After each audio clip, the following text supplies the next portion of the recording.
परिषद प्राथमिक शाळा दामुनाईक तांडा येथील वैष्णवी ज्ञानेश्वर चव्हाण हिने आपलं मनोगत व्यक्त करावं। हॅलो,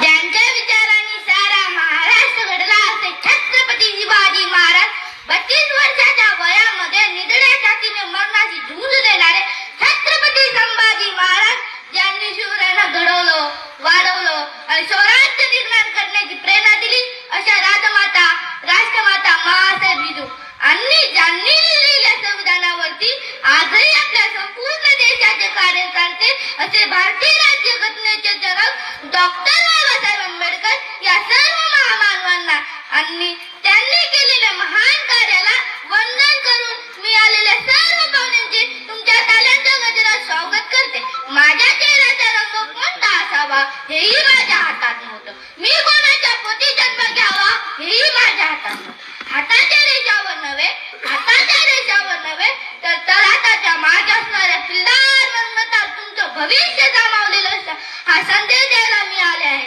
नमस्कार। आजच्या कार्यक्रमाचे अध्यक्ष, प्रमुख पाहुणे, आदरणीय गुरुजन वर्ग आणि माझ्या बालमित्रांनो, आज मी तुम्हाला माझा आवडता समाज सुधारक लोकमान्य टिळक यांच्याविषयी ही माहिती सांगणार आहे। Freedom is my birthright and I shall have it. Freedom is my birthright and I shall have it म्हणजे स्वराज्य हा माझा जन्मसिद्ध हक्क आहे आणि तो मी मिळवणारच। स्वराज्य हा माझा जन्मसिद्ध हक्क आहे आणि तो मी मिळवणारच अशी शिवगाळ करणारे स्वतंत्र सैनिक म्हणजेच Lokmanya Tilak.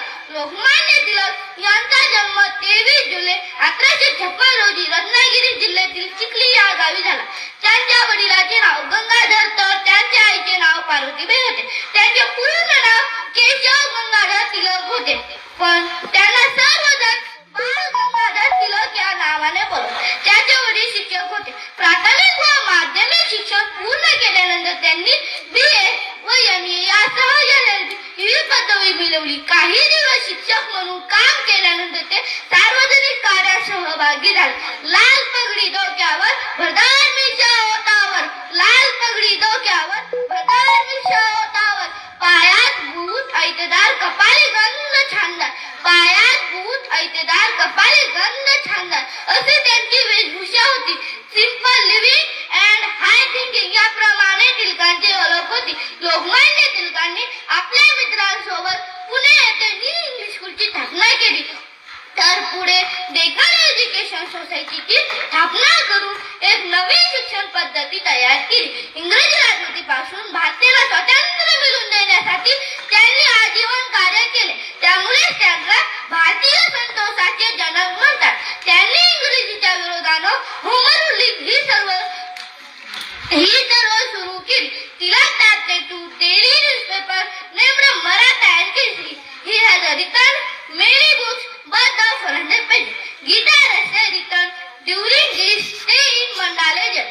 Tilak also started celebrating week-long Ganesh Utsav and Shivaji Maharaj Jayanti in Maharashtra.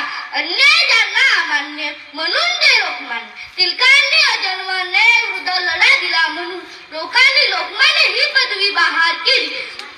Lokmanya Tilak हे जहालमतवादी नेते होते। लाल, बाल, पाल या ठिकाणी मिळून इंग्रजांना हैराण केले। सरकारचे डोके ठिकाणावर आहे का? उजाडले पण सूर्य कुठे असे लेख त्यांनी आपल्या दैनिकातून सादर केले। इंग्रजांविरुद्ध लढ्याला बल देण्यासाठी टिळकांनी भारतीयांना स्वदेशी, स्वराज्य, बहिष्कार आणि राष्ट्रीय या तत्वशुद्धीचा संदेश दिला। असा हा तेजस्वी सूर्य 1 ऑगस्ट 1920 रोजी काळाच्या पडद्याला गेला। त्यांच्याविषयी मी एवढे म्हणेन, असा मोहरा झाला नाही पुढे न होणार, असा मोहरा झाला नाही पुढे न होणार। लोकमान्य टिळक हे नाव जगात गाजत राहणार, लोकमान्य टिळक हे नाव जगात गाजत राहणार। एवढे बोलून माझे भाषण संपवते. जय हिंद, जय भारत. छान. वैष्णवीने आत्ताच टिळकांबद्दल अतिशय छान माहिती सांगितलेली आहे.